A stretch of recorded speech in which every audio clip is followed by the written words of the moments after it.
Warning, this podcast discusses paranormal activity and other topics some might find disturbing. Listener discretion is advised.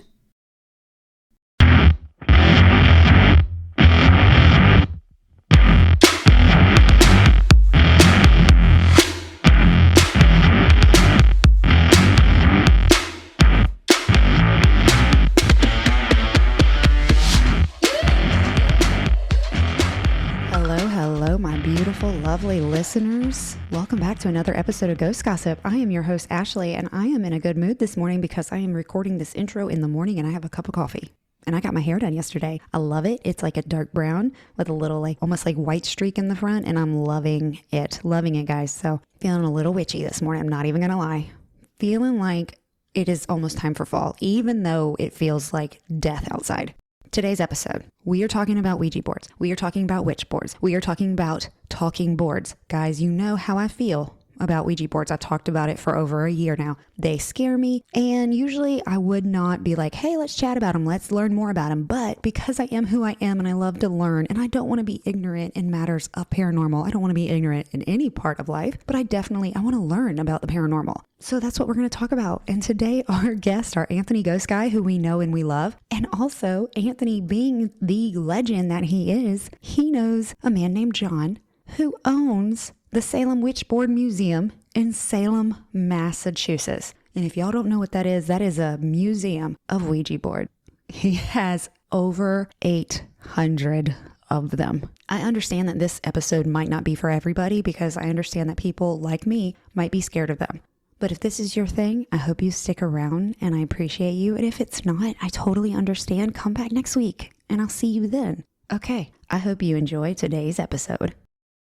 Hello. Hi. Hi, John. Hey, how's it going? Ah! It's good. How are you? I'm doing great. Good to see you. Good to see you. Thank you so much for joining us. My pleasure. You know, today we have two special guests. We have AnthonyGhostGuy, who's been on with me before. Hello, Anthony. Hey. Hi. Happy to be back. This is so exciting. I'm so glad you are back. Always a pleasure. And then we have a new guest. His name is John. And John, will you tell us a little bit about yourself? Sure. Yeah. First of all, thank you for having me on. I'm the owner of the Salem Witch Board Museum, which is what was the world's only Ouija board museum. I have since opened a second location in Baltimore. So all I do every day is talk about Ouija boards. And I'm also a member of a group called the Talking Board Historical Society, which is a registered nonprofit, and we research, preserve, celebrate the history of talking boards. So to say that Ouija boards are a huge passion in my life would be a little bit of an understatement. It's really an obsession that I have with them. That is amazing. So I know in my email, I told you I had a bad experience with a Ouija board. I was young, very young, like 13. And it was a slumber party. And so I've kind of avoided them since that night. But I always want to learn. The paranormal fascinates me, and how Ouija boards fit into the paranormal. Everybody kind of has like a different stance on it. So can we start by that? Like, what do you think? Where do you think they play a part in the paranormal world? Well, I would probably argue that the Ouija board is most people's first experience with the paranormal, because they're easily accessible to kids, sold at toy stores. A lot of times that's somebody's very first experience questioning the paranormal. Who are they speaking with? What experience are they having exactly? I meet a lot of people today who are pretty nervous around Ouija boards. And I think that a lot of that comes from is, there's well over 500 horror movies that put the Ouija board in there. And that starts to influence a lot of people as to what they believe. Rules that people think of today, like, never use the Ouija board alone or always say goodbye on the Ouija board, don't start until after the movie The Exorcist. And of course, that influences people. And it doesn't matter, where the rules start, the board works based on what you believe. And so, I always tell people, like, if you believe you're supposed to say goodbye on a Ouija, that's you should do it. I don't say goodbye to most people I talk to, but if you believe it, then you should do it, because more than likely the first bad thing that happens to you, if you get a splinter, you stub your toe, you're probably blaming the Ouija board. Did it cause it? Is it a coincidence? Did you manifest that? And so when I hear bad stories, majority of them I kind of dismiss as one of those reasons. But I think that it is paranormal history, and it's the earliest form that most people are going to be familiar with. So, do you believe that they can be used to speak to the spirits on the other side? Do you believe that that is their purpose? I believe that they have a lot of different uh, uses. I mean, speaking to spirits is probably the most popular way that they're used. But I believe that, as an oracle, whether it can predict, past, present, or future events. There are Ouija boards I have in the museums where people have created to try to speak to their past lives, try to read other people's minds. And a very good friend of mine, Karen Dahlman, uh, who's used the Ouija for over 50 years, she believes that she can communicate with plants and animals through the Ouija. So, I'm kind of open to all of the things that, people use Ouija boards for, because just like, religion is born on faith towards things that don't seem possible, I kind of apply that towards the Ouija board. It doesn't matter what I believe about it, it's going to work based on what you believe. But, I can tell you, I've never heard someone tell me a Ouija story where I thought they were lying to me. So, I'm open to all of those things. But I think spirit communication is probably where most people have used it and are most familiar with. Now, how did you get into opening and managing a museum just dedicated to Ouija boards? Because that's fascinating. Like, did you just wake up one day and were like, I want to collect this? Well, not exactly, not exactly. I inherited my grandmother's Ouija board in the late 90s, and she would use it alone, and she flew on it. She could yell out letters and numbers, quicker than anyone could even write down what she was saying. But hers is a very classic looking Ouija board with, I think a lot of people would think of when they think of one with the couples in the corner and whatnot. But I went online at that time to learn more about it, and I really was fascinated to find hundreds, if not thousands, of different boards, competing against Ouija. And so I am a collector. I've collected things my whole life, from punk rock records to vintage Halloween to Colonel Sanders and Kentucky Fried Chicken. So the Ouija board, I just started buying them to keep hers company. And within a year or so, I probably had, a couple hundred. And then it wasn't until about 6 years into collecting that I met my friend Robert Murch and Calvin Von Crush and Rick Schreck. And these guys were just as obsessed about Ouija boards as I was, for different reasons. But we ended up starting the group, the Talking Board Historical Society, and we've done a lot of great things. Putting headstones for people who patented the Ouija, uncovering stories about Helen Peters, a woman who named the board, proved to work at the patent office, and was written out of history for 100 years. So we've gone through and done some different plaques and memorials and headstones for people involved. And then, what collector doesn't want to put their things on display? So 6 years ago, I was able to open a museum in Salem, and then now it's been growing since. But yeah. So, how do you come across your boards? Do people donate them or do you just, do you buy them from other collectors? Yeah, I mean, for me, it's an obsession. And if you've met me more than one time, you probably remember I'm the Ouija guy. And no joke, I've been at the gym. I've had people pull on my sleeve while I was on the treadmill and be like, "You want to buy a Ouija board?" Apparently, I bought one from them, 6 years ago on Craigslist, and they remembered me. But the typical ways: estate sales, flea markets, yard sales. I'm not above hanging flyers on poles to giving out business cards, talking to people. Very obsessed to get them.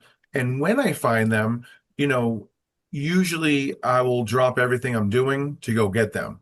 So I've been known to be in a car within 2 hours, drive 21, pick up merch in downtown Boston and drive 21 hours straight to Florida to buy collections, be in Burbank, California within 48 hours to buy boards. So my obsession for these, I would really put against almost any collector of any item out there as to what I would do to get them.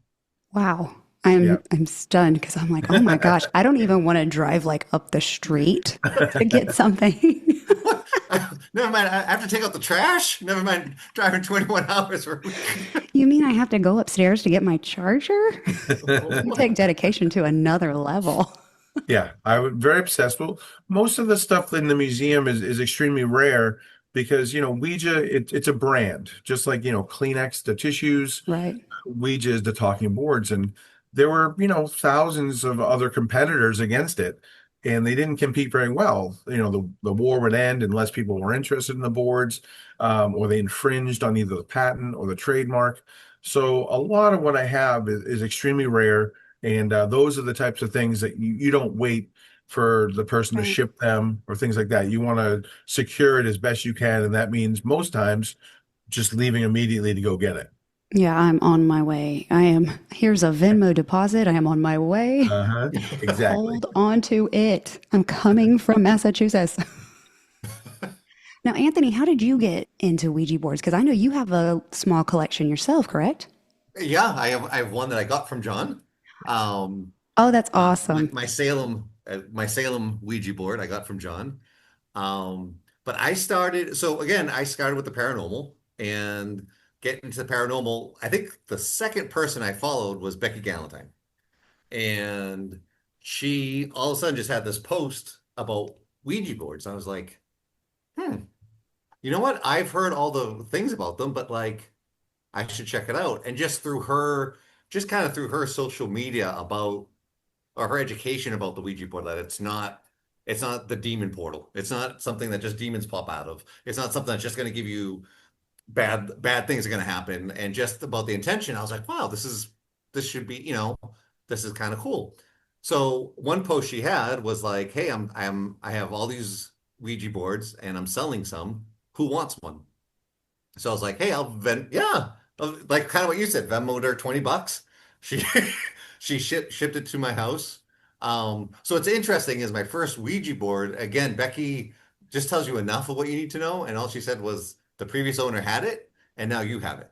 Oh, okay. Got And it. that's all she told me. And so I have a Ouija. I don't know where it came from. I don't know whose house it came from. I don't know the backstory on it, but I had it and I started kind of using it in the house and nothing. Again, it was one of those things I was ready for like, shh, and nothing really happened. Like it kind of moved to like, yes, like he'd ask a yes question and kind of went to, it'd kind of go over to the yes. And then, through Becky, all of a sudden she posted, hey, my favorite place in Salem. I'm like, I'm literally 45 minutes away. How do I not know about the Salem Witch Board? And that's kind of when I met John. I went up there for a tour and just kind of fell in love with all the boards that were around me. Like it was just, I think it's one of those places that it's not just a museum, if that makes sense. Yeah. Like if you like the paranormal, if you're into connection, like there is energy. And again, I don't want to talk out of both sides of my mouth and be like, oh, the boards don't have energy, but they do, right? Like if you're in a room with that many boards, you're gonna feel something. I just loved hanging out. Like the first time we left there, I remember I turned to my wife. I was like, I could just hang out there. Like I could just Right, I could just hang right. out in that museum. Um, and then I contacted John again. I was like, John, no, I really want to learn more about Ouija boards and everything about them. Can I come back up and buy a board? He's like, I'll just talk to you. You don't have to buy a board. I'm like, no, so I went up and I probably spent maybe 20 minutes with him, but learned so much. And it was about, again, I don't want to take away too much of his thunder, but it was about the intention. It was about that. Right. Being the paranormal guy, what I find interesting is there are a lot of people in the paranormal field who are like, oh, do not use a Ouija board. That is a passport. That is the fast track to a demon. That is a fast track to a bad entity because you're so connected. I'm like, guys, you're putting earphones on with electrical device. Like how that is the most connected you're Oh, doing the doing the same Estes thing. method? Yeah. Yeah, the Estes method. That you're Mhm. doing the same. This was before, but to me, the Ouija board was before there were batteries kind of thing, right? This was something people were using to connect. You're doing the same thing. So I've enjoyed using them. I've had nothing really, again, it's like John says, it's the intention that you're putting that I believe that you're putting into it. I will say I was 13 and we were at a slumber party and somebody's like, look what I got. And I'm like, what is that? I was born and raised Catholic. I didn't know what that thing was. My parents never had one.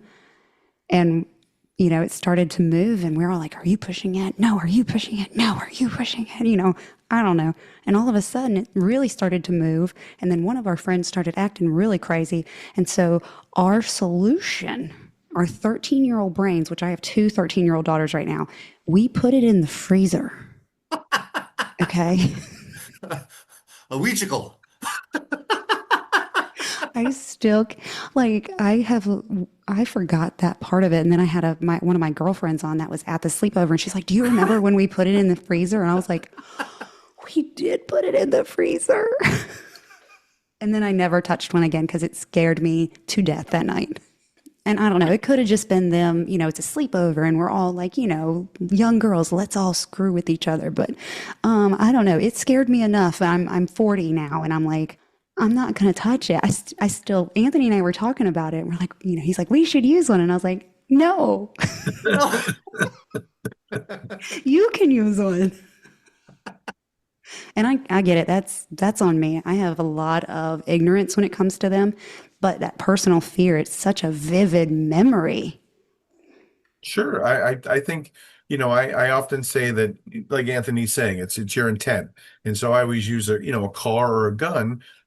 How do you think? Do you view those as evil? No, it's the intent. But at the same time, I wouldn't give keys to my car to a 5-year-old. So, or a gun. Like, I'm fine with guns being out there. It's just something I don't want in my house or I want to touch. So I Right. understand if you don't want to have a Ouija board to use it, then by all means you shouldn't.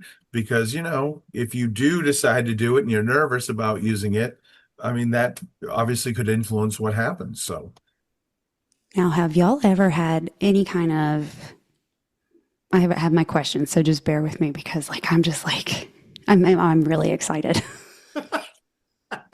I get excited for these interviews. Usually my husband and I record together and he's sitting right across from me. So I'm like, people other than people in my house. Yay. Now, do you have any boards in your museum? And this could be just my ignorance speaking, but do you have any boards that the previous owners or maybe your experience have learned that maybe there is a curse or something negative tied to them? well, I do have boards in the museum that were donated to the TBHS.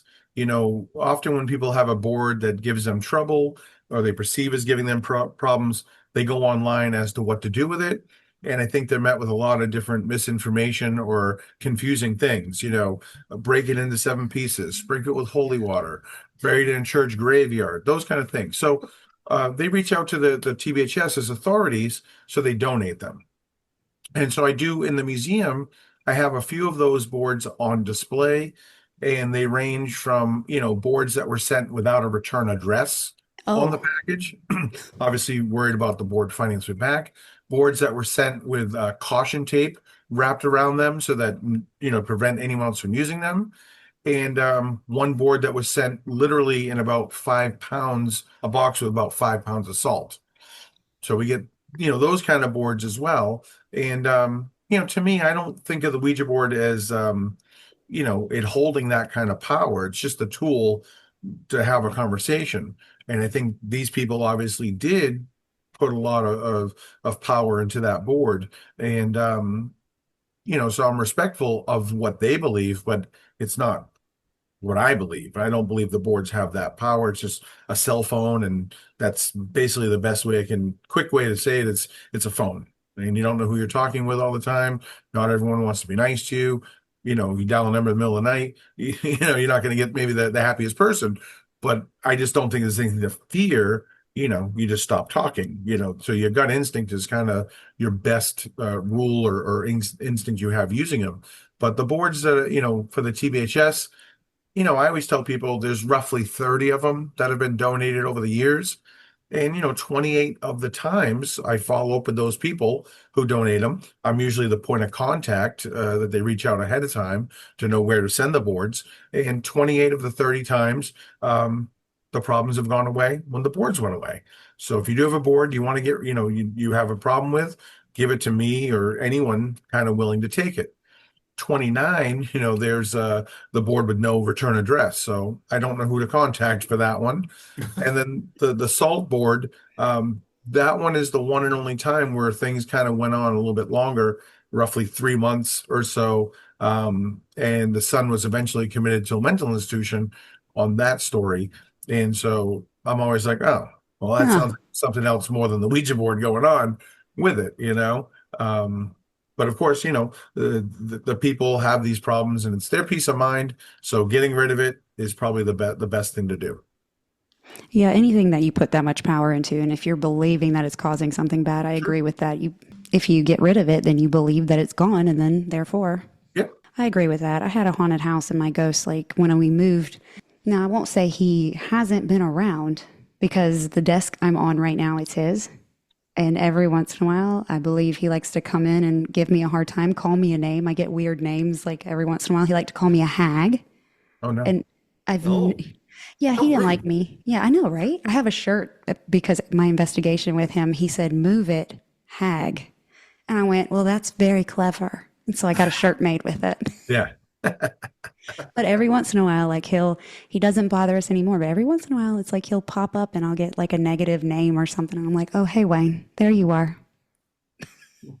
But we moved, and so most of all that stuff that I was experiencing, we've put separation there. And whether it was in my head, I mean, and I have a family of five. All of us were experiencing it. Sure. Once there's distance, now we don't have those anymore. I mean, we have different stuff now. And I think sometimes what happens, even again, paranormal and the Ouija board, right? I mean, I think this goes hand in hand, is even with the modern stuff that people who ghost hunt use, right? All the modern stuff from the apps to the Yeah, K2s to all that stuff, plus the Ouija board, you're gonna have a spirit that's gonna mess with you if you allow it, right? Like if you just allow, again, I'm probably gonna be the same person I am now as I am when I'm a spirit. And if someone's like, "Oh, I think there's a bad guy here," I'm like, "All right, I'll mess with you. You want a bad guy? I'll spell out something bad for you if that's what you want." And I think so much just with the paranormal in general that happens. And I think now with the amount of clickbait that's out yeah, there, I think again going back, I think the Ouija board is a quick, I because now you start seeing the kind of bubble up again, like, and people are like, "Oh, we brought this Ouija board and the activity went bad." And it's almost like we're swinging the pendulum again to have it in that light. So that's why I think it's so important. People like John and Becky are really out there. And I'm trying, to be like, no, they're not. They're not evil. Stop it. well, that's why we're here. We're here because Right. you mentioned them and we had that conversation. And then so I circled back with you and I was like, we talked about doing another episode. And you're like, wait, I have a friend. So now, John, you said sell them. Do you sell pieces of your collection or do you have other boards that you stock that you sell for the consumer? Yeah, no, I have a lot of vintage and antique boards for sale. They're usually doubles. They're nothing that, I will keep everything that's different. Every little, color difference, address change. I will collect every variation of a board out there. But because I buy collections from people to get maybe one or two things I want, I do have extra boards for sale. And so I have those for sale at the museum. I don't really mail order them. I really like to try to make it a special thing so that someone's come to the museum and now they have the choice of a couple hundred vintage boards to possibly buy and at a good price. I try to be very competitive to what eBay and other, dealers sell for. So I do sell them. And of course I have the new ones as well. Like my friend Merch and I both consulted with, Winning Moves, who did a Salem edition Ouija board, which is one Anthony was just talking about. And so I sell like the brand new boards as well. So vintage antique and new boards. And to when people come in to buy them, it's like getting someone into the right car. It's like everyone has different beliefs about it. And so some people want something new because they think that maybe something is attached to a vintage or an antique board. Some people want, if they buy an antique board, they want to have the original planchette because they believe they can't mix and match anything. Some people believe that wooden boards are close to the earth and they work better than plastic or, all these different things. So I kind of talk it out with people as to why they're buying it, and, what's the right board for them. And most of the people I do sell to are buying them to use them. They're not just buying them to collect them. They're actually going to use them. What is your most unique board? Or maybe the most appropriate question is what is your favorite board that you have? Yeah, my favorite board in the museum it's a metal board that was made in 1933, called the Electric Mystifying Oracle. And it's a metal, it's pretty large. It came with a metal planchette that had ball bearing casters on the bottom, a battery, and a light bulb inside. On the board, there's like these little points of contact, these little bumps And when the planchette passed over, it would light up. And 1933, the Great Depression, they Wow. wanted to sell it for $5 each, where the regular Ouija board sold for roughly $1.50 at that time. So it was a huge flop. They ended up having to, they didn't sell very well. They destroyed them when World War II came. They actually melted them and used them for airplanes and whatever else they used them for the war effort. So today there's only, 9 boards and 5 planchettes to still exist. My friend Mert, who I mentioned, he's the president of the Talking Board Historical Society. He actually got to meet a guy named Hubert Fold, who was the president of the Ouija company back in 1933. He got to meet Hubert on his deathbed. He was on hospice care, and Murch went to go interview him. He brought this metal board to him, and Hubert was lying in bed. He took the board, took it, held it, and handed it right back, and was like, "I never want to see that again." He had not seen the board for pretty close to 70 years, but he was reminded that he almost ruined the family business. And in the interview, he basically says that the failure was justified. They shouldn't have messed with the success of the Ouija. So even during the Great Depression, where you think money's tight, no one wants to buy a Ouija board, quite the opposite. They actually had 3 factories just in Baltimore producing one single board. Oh, wow.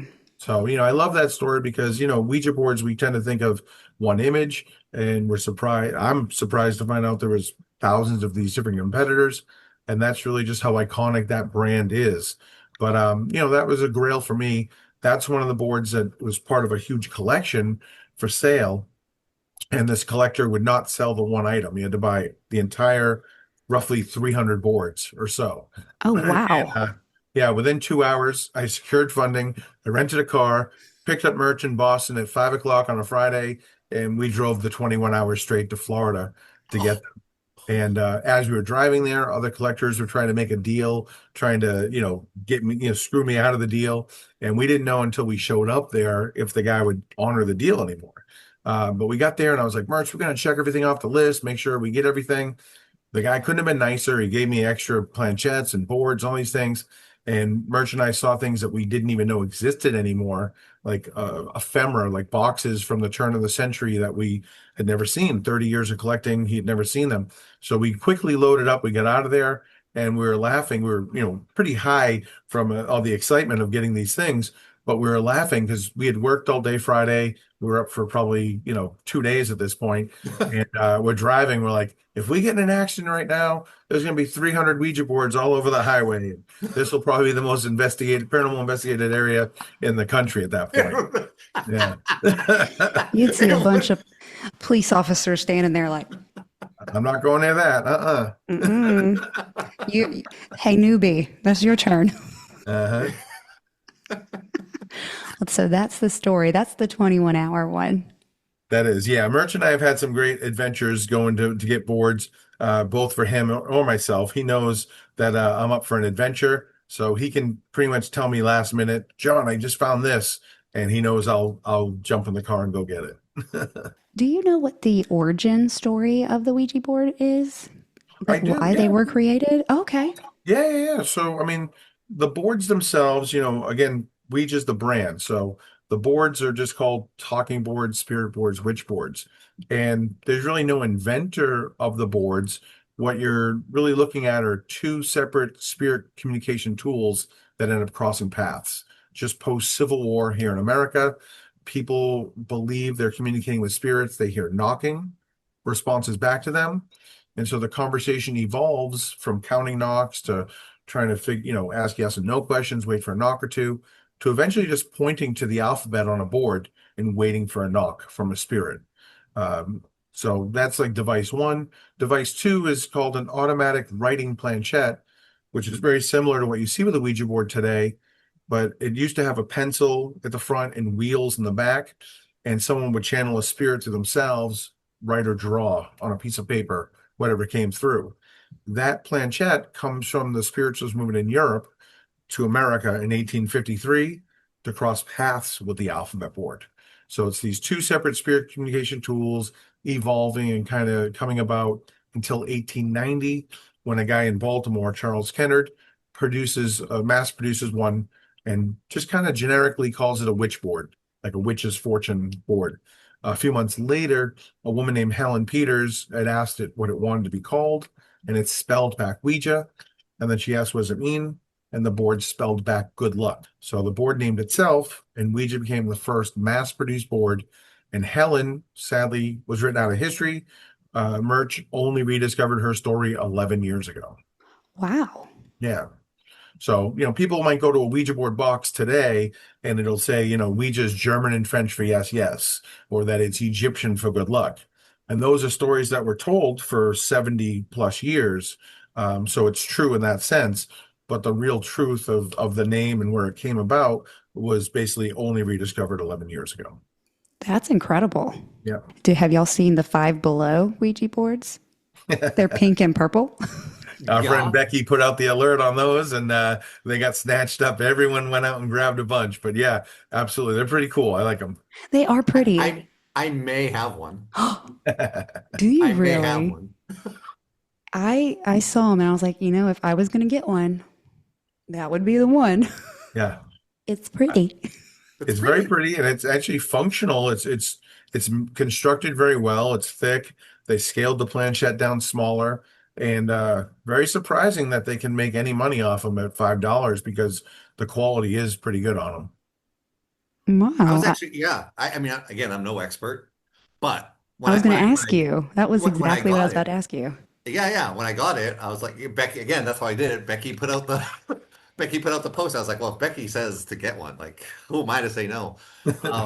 So where I work, there's a Five Below next to me, so I ran out, I got it. It was in the car, and okay, I brought it home, and I opened it up. I was like, this is actually an all right board. Yeah, like the planchette has the felt like it goes smooth, and the board Huh. itself is thick, and it's not like I thought it would be like slap a sticker on a piece of thing, Right. but it's actually a pretty decent looking board. Yeah. I saw it on Instagram. I think her name is Amy Bruni. Yeah. Yeah. And I Yeah. saw it. She had bought a ton of them, and I follow her on my Ghost Gossip page on there. And I was like, those are actually very cute. I know how to They are get you scaled down, like John said. They are scaled down. Like it's not like it's not your typical size. It's functional, but it's a little smaller for little hands, for little Yes. hands. for little child hands. Exactly. That's what it looks like. Yeah. Probably. That is fascinating because I have never, like I said, I haven't researched them. I've avoided them all these years. So that is fascinating. I love history. So hearing about Helen and 11 years, that is like no time at all. And it's like, wow, the fact that that is still evolving history. I mean, it just blows my mind. It's what I like about, being in the Talking Board Historical Society is when we go to paranormal conventions and, you start to explain to people there that like, hey, the Ouija board is part of your history. And a lot of people we've met have been extremely generous to us. Helen, her and her husband were never added to the headstone where they were buried. And so we got permission to put a new headstone in about 7 years ago. And so we asked a lot of people to help contribute for that, did fundraisers and sold things. But the paranormal world really stepped up and I think they realized that like, hey, this is our history, whether we like it or not. And we want to help preserve that history in some way. And so, she was acknowledged with the headstone with her story told on one side of it just a couple of years back. That's beautiful. I love that. Now, have your guests, I guess they would tell you, have your guests ever said that they've had experiences, whether it be in your shop or maybe after they visit your shop? The things that happen in the museum are extremely long. Uh, so many things from people walking around with their head tilted back because they feel so much pressure in their head, their chest. I have people that have literally ran out of the museum because they're pressure in their chest. I had people who have fallen down dizzy. I had the ambulance and a fire truck there about 3 weeks ago because someone was so dizzy. I've had people get sick back there, sick out there. In October, the story I'm telling now is in October, a husband and wife came in, and within 2 minutes he left. He came back later, and I asked him if he was okay. He had told me he went outside and got sick, which is not uncommon, whatever. But a little while later, the wife, I was talking about the different donated boards, and she was like, I don't feel anything. And then a couple of minutes later, her face changed. She's like, I feel pressure. I feel sick. She left. The next day, the husband came in and was like, John, I don't know what to tell you. I'm a skeptic. I don't believe in any of this stuff. My wife went outside. She projectile vomited. Her wrists and her ankles locked up. She leaned against your building for 40 minutes. That's just like the physical part of it. Then there's weird things that a lot of like technology, for instance, everything from, started with film, certain things like the board that was sent with no return address, that would be blurry or that it would be pitch black on the film when they developed it. But then it switched to Polaroids being blurry, Polaroids where the image developed, they could see it, it would undevelop, they couldn't see it. Eventually cell phones, being blurry, having to be shut off and restarted. CNN's come to film a couple times, and even though they asked me all the weird things that happened, their batteries kept draining both times. They couldn't explain. They'd made sure everything worked properly. People that take photographs, they check them before you leave. They come back later. John, I checked all my photos. They're fine. Now they're messed up. They're blurry. I've had investigations where people have heard get out in the EVPs. Then I've had people come in and tell me the first thing they heard when they walk in the museum was get out in their hearing aid. People that work in the front shop that are not affiliated with me whatsoever have been in the basement of the building, and they'll come up being like, why are you guys yelling at me to get out? And we're like, none of us were. So they're hearing it. So a lot of weird things happen in the space. It's pretty wild. It's pretty much every week. So, something wild is happening. Wow. Yeah. I was going to say, we need to go. Yeah. I know when I come to Salem, I'm planning a trip, but my husband and I are torn on when we want to come. I want to come in the fall. He wants to come during baseball season. Now, Anthony, I know you have some. How many do you have? 4. 4. And John, I didn't even ask you, how many do you have? I don't have an exact count, but probably somewhere in the vicinity of 800. Oh my goodness. Yeah, there's right next to me, there's probably 500 or 600 over here next to me right now. Wow. Well, I have 2 museums, and then, then all the different ephemera and other things that I collect besides the boards themselves. So, What else do you collect? well, anything Ouija related. So it could be anything from advertising to books written about the Ouija board or written through the Ouija board, anything like that. Sheet music, with the Ouija board, movies, over 500 horror movies with the Ouija board in it. So anything related to that. Any kind of pop culture item related to Ouija, whether it's Funko Pops to, whatever. Yeah, anything related to Ouija, more than likely I'm collecting. Now, you said books written by Ouija or Ouija. Is it Ouija or Ouija? So Ouija is the brand, but if you ask someone if they use the board, you would ask them if they Ouija. So you Ouija on a Ouija, you verb on the noun. Okay, so if I make a new shirt, I have all these shirt ideas in my head. Yeah, You verb on the noun. yeah, perfect. I'll know what you're Ouija on talking the about. Ouija, verb, you verb on the noun. Okay, I got to remember that because somebody will like that shirt. Now, Anthony, with your boards, have you ever had anything weird in your house? Because I'm guessing they're in your house, right? They're in my house. I've had nothing weird really happen. I think the first couple of times me and my wife used them, I think it's like one of those things where like I even went to John. I was like, John, like I used it, nothing happened. He's like, well, it's a phone. You don't know who you're calling. But I think the first thing that we did is like, it's a weird thing. Like you want it to move, but you want to make sure the other person's not moving it. You want to make sure it's really moving. So I was like pressing down on the planchette, like, oh, if this thing's, and I'm like, okay, what are you doing? Like, stop. So the second or third time that we used it, we kind of did it a little lighter, and it kind of moved like a little bit. But me and my wife both talked about it. Like we almost think that we were like, oh, it's not really moving, and not just letting, like, I think there's a part of that you just have to let it go. Like you just have to kind of let just everything go. You have to be relaxed. You have to do some breathing and just kind of let Right. Sorry, I saw that one lady, she's the high priestess on social media. She said that it's okay if you move it because it's supposed to be spirit moving it through you. Is that correct? Correct. Yep. Yes. So, yeah, so somebody might be moving it, but that in theory is spirit using you as a tool, just kind of like dowsing rods or the Estes method. Yeah, absolutely. Which, people believing that the spirit's inside of them is pretty scary, which is, obviously why you get 500 horror movies. Wait, there's a ghost in my body. So, it's a freaky thing to think about. But yeah, that's, like that automatic writing with the pencil and the wheels. It's the spirit is you're touching it, but the spirit is basically taking control and moving it. I have some friends that do automatic writing now. They don't have the planchette, but Mhm. they draw what they feel and they like meditate and whatever's coming in their mind, they'll draw it, Sure. which I think is fascinating. Yeah, yeah. So that's pretty much like the same theory. Absolutely. And I mean, there are some people that, I should point out that even though there are boards that I mentioned used for other things, there are plenty of people that do not believe in an afterlife. And they believe they're going to just tap into their subconscious. And when I mentioned the books, I know you started to mention it, but Oh yeah, I'm a guy sorry. named James, no, sorry, a guy named James Merrill was just a writer and a poet, and he used it as inspiration. But he wrote a giant book of poetry with the Ouija that won a Pulitzer Prize. And so, I think you don't have to be necessarily concerned about where the messages come from, as opposed to you're going to get a message.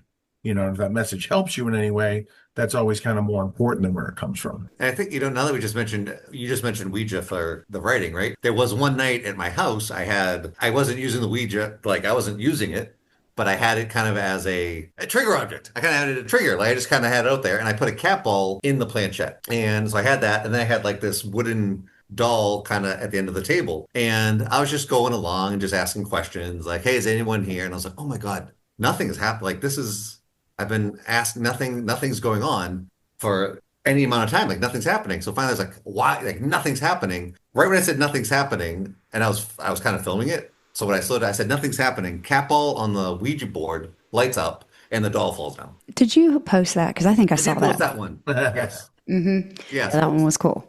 That was a cool one. You have had several times when you're like, nothing's happening. And then they're like, no, I'm here. No, I'm here. And it's usually when I have the only time that works is when I have a Ouija board out. If I don't have anything out, like I've asked that question before with nothing and nothing happens. If I ask that same question with the Ouija board, I'll get a response, which is almost 9 times out of 10, which is interesting to me. Well, it sounds like we have to do a live on Instagram. I froze for a minute. I'm sorry. You did freeze for a second. I, see, here we go. It's the Ouija board. No, The freezer, it's in the freezer. it's in the freezer. I said that it sounds like we're going to have to do a live on Instagram Yeah, and test that. but why not? Why not? Let's go. Let's do it right now. John's like, what? No, do it, do it, do it. That is, it truly is fascinating to me. So it's with you, it's your Ouija board, your telephone. If it's out, then you seem to connect in your house. And if it's not out, then you don't connect.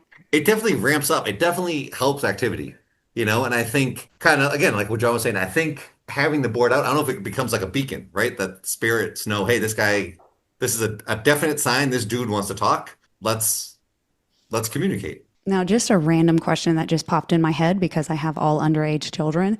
Do you have an age limit to come into your store, or can everybody come in? Do you have to sign a waiver? No, there's no waiver. There's nothing that jump scares you or nothing like that. I encourage all ages. I really like young, curious kids to come in and want to know more about them. Especially, I usually ask them right away if they know what a Ouija board is. And then if they don't know, I'm like, oh, well, people believe they can communicate with the ghosts. And then I wait to see what their reaction is. I'm like, are you scared? And they're like, no. Most of the times they're not. And if they are, I'm like, oh, well, maybe you watch horror movies, things like that. But no, there's no age limit as long as they're, if they're, I just like to have the kids that are at least aware of it, maybe want to know more about it. And I bet so many kids have some of the best stories, some of the coolest stuff. So I always like having them there. I had a girl there a couple years ago looking at probably 50 different horror movies with the Ouija board on the cover or the title or something like that. And the little girl was like, "Hey, I noticed something about all these covers." I was like, "Whoa, what's that?" It's all kids on the covers. I was like, "Well, that's a pretty good observation.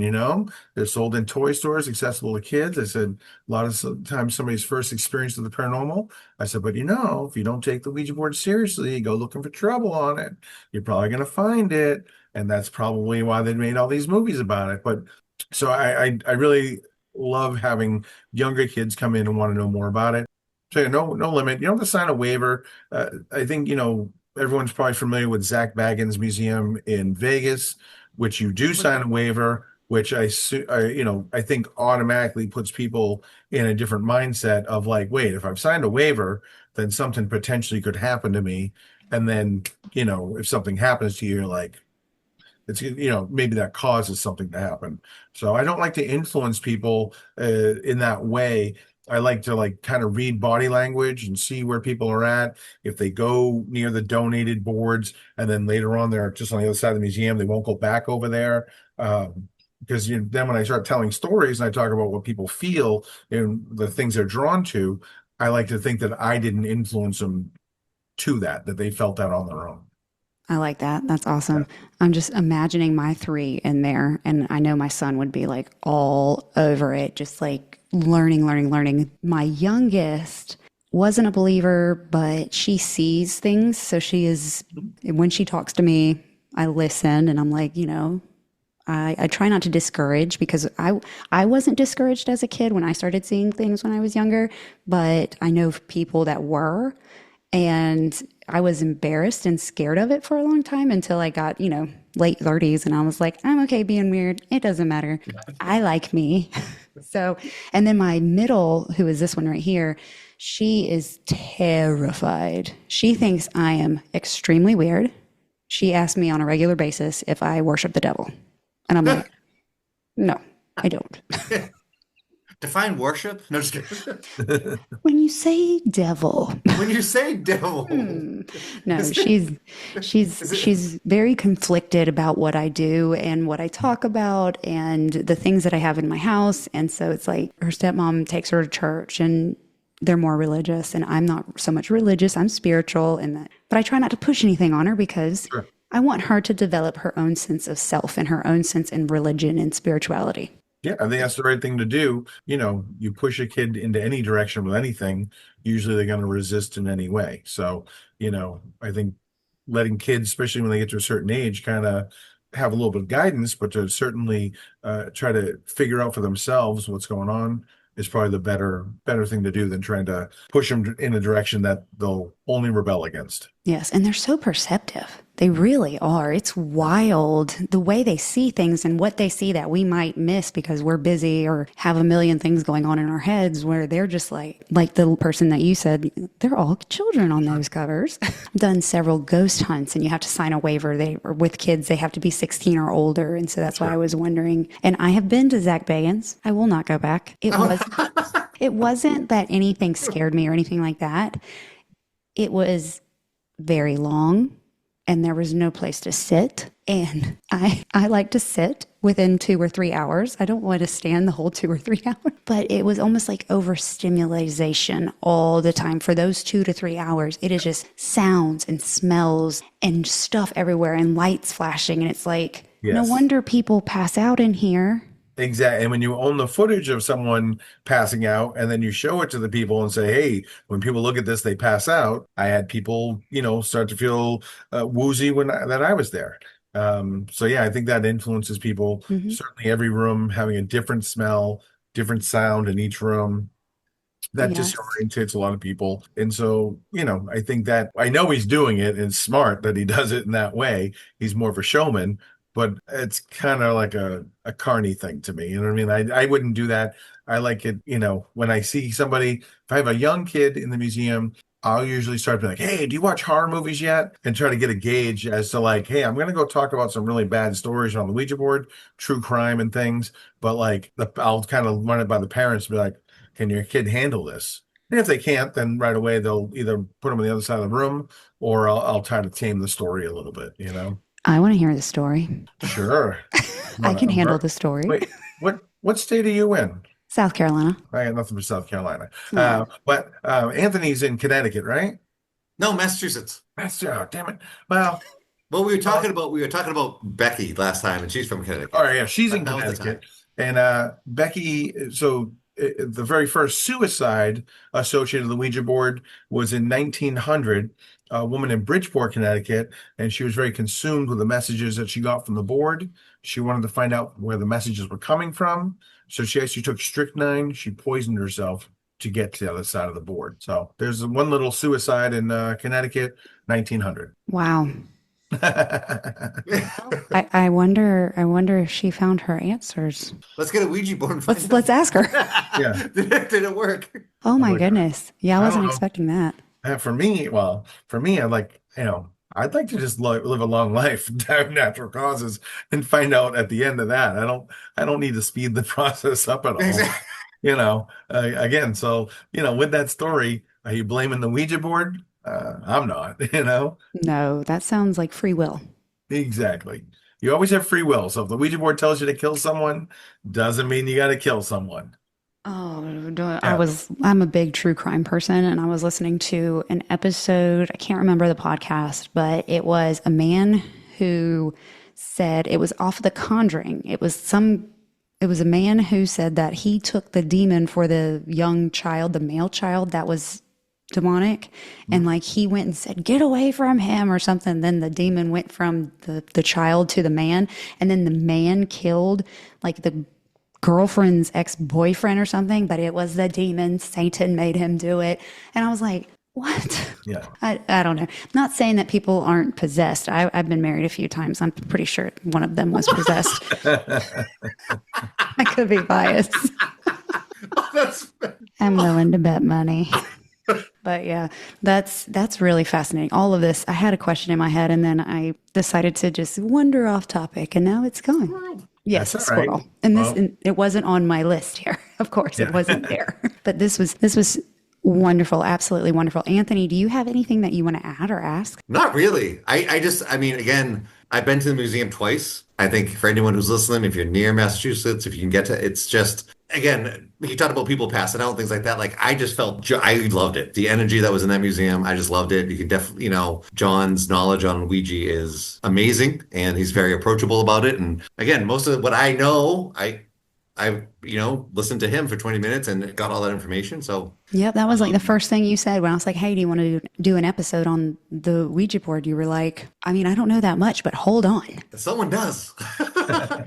Well, I just want to thank both of you so much for coming on. I love learning about the paranormal. I love meeting people that are associated with spirituality and paranormal, anything that can educate me and educate other people that are wanting to learn. I love it. And I love being able to reach different groups of people. And like my mom is a huge listener now, and she was never into the paranormal, but she listens to every episode and she's learning, I'm not going to tell her age, but my mother is learning and enjoying it. And then her friends, her yoga buddies, they all listen and they learn.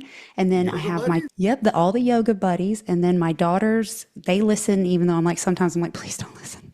Don't listen to that episode because my husband can act a fool sometimes and say some things. But it's such a pleasure to be able to meet other people in the community and learn from them and be able to share that information with others. So thank you so much. My pleasure. I love talking to anyone that wants to hear about Ouija boards and especially to have a platform like this to do it. So I appreciate it. Thank you. And yeah, if anyone wants to come to the museum, it's not just, coming in and seeing boards. It's like I'm there. I really try to cater it to what I think you're most interested to learn about. And that could be paranormal. It could be true crime. It could be patent infringement. It could be, women written out of history. I really try to cater it something special to what I think you're interested in. And most museums, I think, really try to get people in, get them out, take their money. But where I'm at in Salem, it's not like that. It's very much we get to know each other, kind of, talk about these things. And I encourage people to ask as many questions as they want, because I think that'll lead to stories that I didn't even think to tell. So, yeah, hopefully you'll be able to make it up there. I think if it's your first time to Salem, you probably don't want to do in October. So maybe you can baseball season, like, Baseball. towards the end of baseball season, maybe. Yeah, because you definitely want to go see a game at Fenway. That's a pretty magical place. And Salem's only, a train ride away from there. So yeah, come do both. Well, I will promise you when I come, because it's not if, it's when, I will not ask about patent infringement because I used to work for the federal court system and sitting in patent trials did it for me. Okay. It did Uh-huh. me in. That's one thing. I saw a patent case come in and I was like, oh no. All right, well, we'll talk about trademark infringement then. Oh no, no, no, no, not that one either. Well, John, you're on social media. I followed you on Instagram. Will you tell everybody if they want to follow you, where they can find you? Sure. The best is Instagram, Salem Witch Board Museum. I put underscores between each word. You can follow the Witch Board Museum Baltimore as well. That's the second location. Facebook, of course, or visit either location in person, Baltimore, Salem, and Google it. You can find it out. But yeah, we'd love to meet people. That's amazing. Thank you so much. And Anthony, don't forget you. Where can everybody find you? Anthony Ghost Guy on Instagram, TikTok. Those are my two. That's where you can find me. Well, thank you so much. This was such a pleasure. I really appreciate you taking the time to talk to me. Thank you. My pleasure. Thanks for having me. Appreciate it. Good to see you again, Anthony. Good to see you. All right. Bye, everybody. What an incredible episode. Thank you so much, John and Anthony, for joining us and telling us all about your collection and just giving us all that information. I'm not going to say I'm no longer scared of Ouija boards Ouija board because we Ouija on the Ouija, but I'm not petrified of them. I have a respect for them. Yes, some might think they're just a silly children's toy, but this girl right here, I have some belief in them. I have heard too many stories and have had my own personal encounter that it was a shared encounter with multiple other girls, and I don't discount or discredit those stories. Like John said, he hasn't met a person that he doubts the story was true yet, and I'm the same way. There's just too many instances out there of people having experiences with these boards. So yes, there is a respect for them, and I love learning about them, and maybe this conversation can continue. I know that there's so many other perspectives on them, so yes, maybe we will hear from somebody else about their stories of the Ouija board. But until then, guys, go follow Anthony. He's Anthony Ghost Guy on TikTok and Instagram. Go follow John, his Witch Board Museum. It is on Instagram at Salem_Witch_Board_Museum. If you want to go visit John's museums, I will have both locations listed in the show notes. As always, you can find me on TikTok at Ghost Gossip Pod, on Instagram at Ghost Gossip Podcast. You can email me anytime about anything at ghostgossip247@gmail.com. Interact with me. Let me know that you listen. I love it. And also, you can leave comments on Spotify. I have been getting some comments lately. I had made a remark last episode to Daniel, like, we don't have a lot of guy listeners, so they're not going to be able to feel your pain here or something like that. I had a male listener send me a message saying he totally understands Daniel's pain. So shout out to him. Thanks, Brandon, for listening. I appreciate you and appreciate your comment. You made my day. And Daniel, he made his day. There's no living with him. You will not hear from him for a few weeks because he is riding high on that cloud somewhere else, but he will be back and I'm sure he will have lots to say. Make sure you are rating a 5-star review on Apple, on anywhere, especially Spotify. Your ratings and your reviews help push my podcast out there. If you have a negative review, just email me. Let me know what I could do better. I appreciate your suggestions and constructive criticism. If you have any story suggestions, just let me know. I love receiving them and hearing about places that I wouldn't even think of. All right, guys. As always, I truly appreciate every listen, every share, every comment. Because of you, I am still going at this, and I appreciate you. Until next time, they'll see you later.